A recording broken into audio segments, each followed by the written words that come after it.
this video, we're going to discuss the most important events that took place during the previous 12 hours. We have a lot of very interesting updates, so let's start.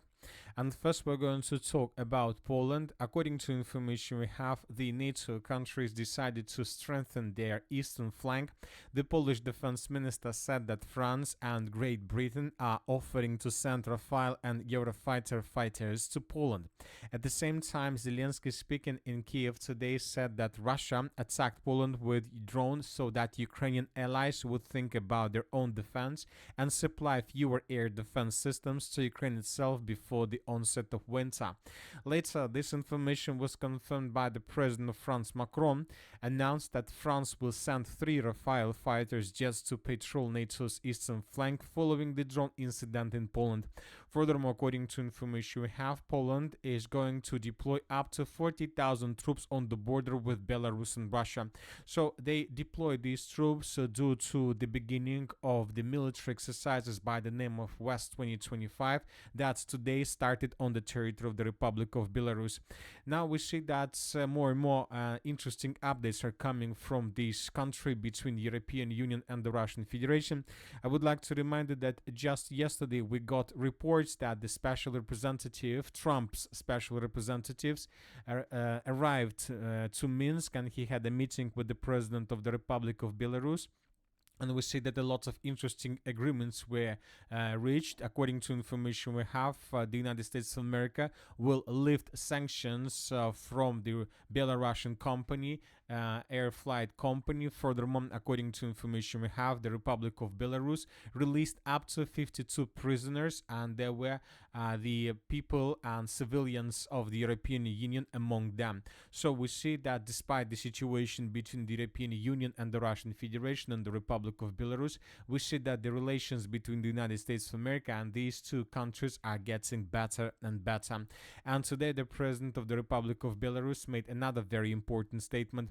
Russia is ready to fulfill the agreements with the United States on conflict resolution, but European leaders and Zelensky hope to win the war. Russia is ready to fulfill the agreements reached with Americans. We have already discussed this with Vladimir Putin. The question is up to the Europeans and Zelensky. He added that the leaders of the European countries and the president of Ukraine hope to win the war, but this is impossible. Yes, we see that Zelensky and European Union hope that they can win the war with the Russian Federation, and according to information we have, during the previous night, the Ukrainians launched another massive drone attack all over the entire territory of the Russian Federation. This morning, the Minister of Defense of the Russian Federation stated that during the past night, air defense alert systems intercepted and destroyed 221 Ukrainian drones in different regions of the Russian Federation, in Bryansk region, in the Smolensk region, in the Leningrad region, and so on.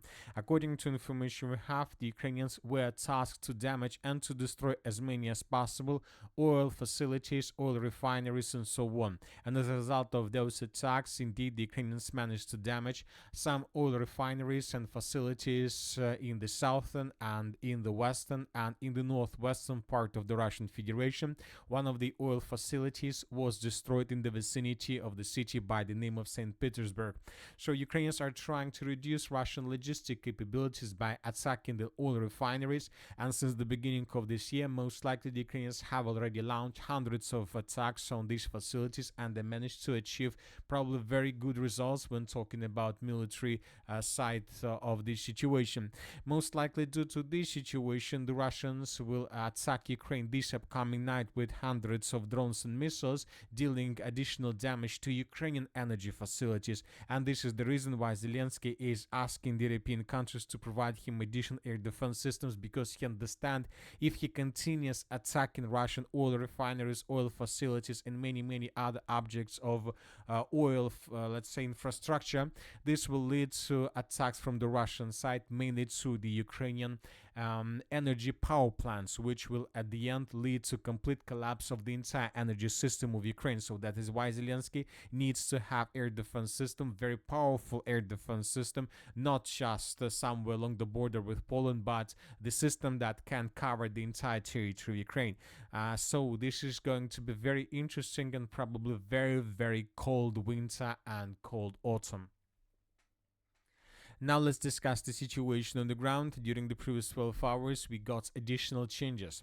According to information we have, the Russians finished the battle to the territory to the south of the city of Stepnogorsk. So the Russians, by the beginning of the 12th of September of 2025, managed to establish almost complete control over the fields, fortifications, and trenches between the cities of Kamensk and Stepnogorsk.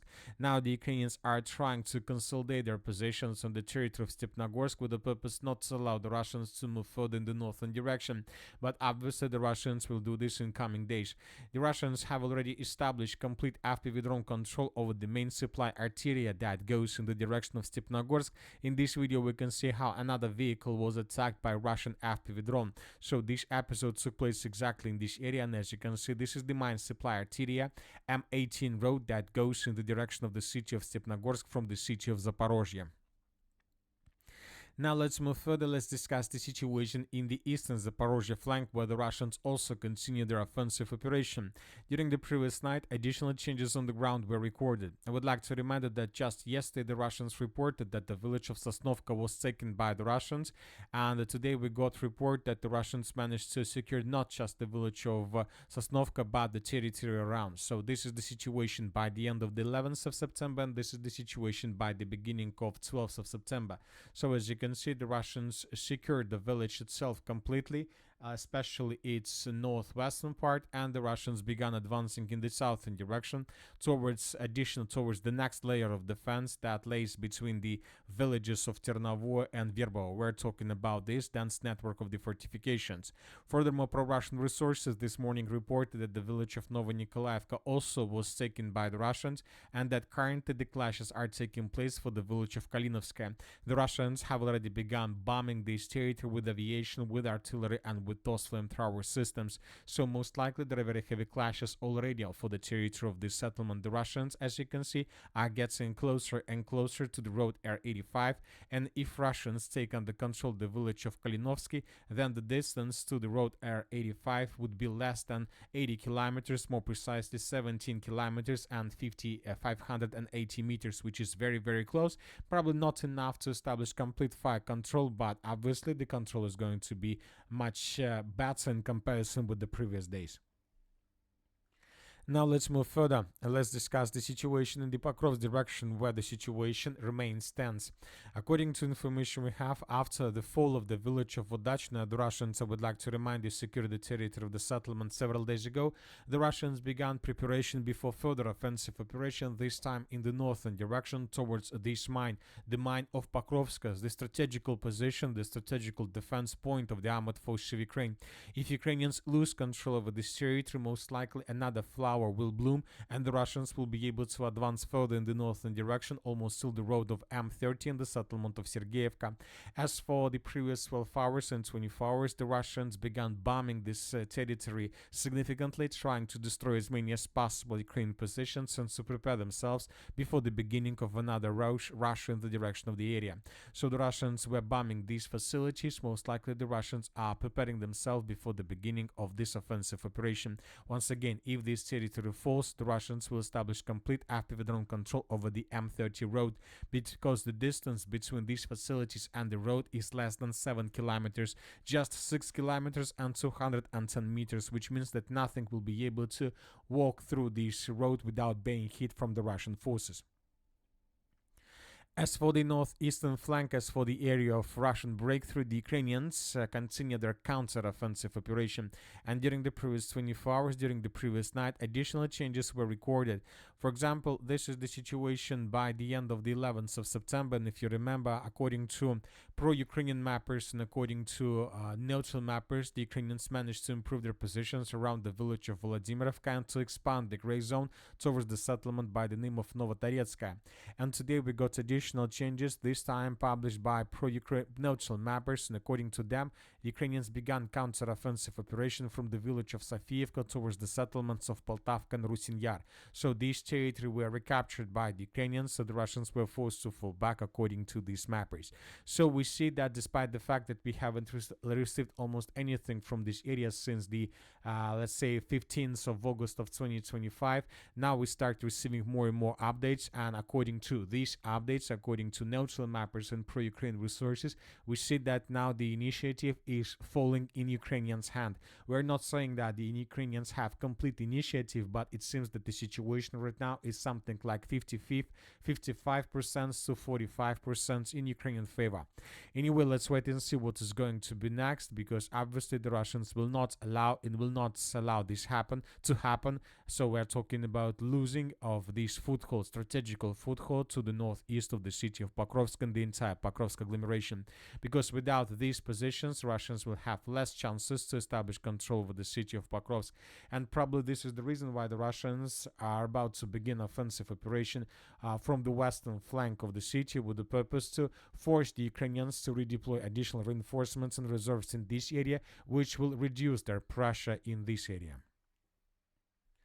Now let's move further and let's discuss the situation in the Sivers direction. During the previous 24 hours, additional changes on the ground were recorded. The Russians were trying to attack the city of Sivers from the northeast using these routes of attack, but Ukrainians stopped Russian offensive with the use of hundreds of drones. So during the previous night, we got this video where we can see how Ukrainians were attacking an FPV-dronic Russian units that were attacking in this area. Furthermore, we got another very interesting video from the vicinity of the settlement of Yampol. This is very important video because this video shows us how Russians were attacking Ukrainians on the territory of the settlement of Yampol in the northeastern part, so exactly in this area, which means that the Russians most likely have begun battle for the territory of this small farm. So the Russians, if they take under control this territory, will become a bit closer to the settlement of Yampol itself. And that's it for the short video. Military Summary channel reminds we condemn any violence in the world. Thank you for your watching. Subscribe to my channel, put your likes, join my Patreon, and have a good day. Bye bye.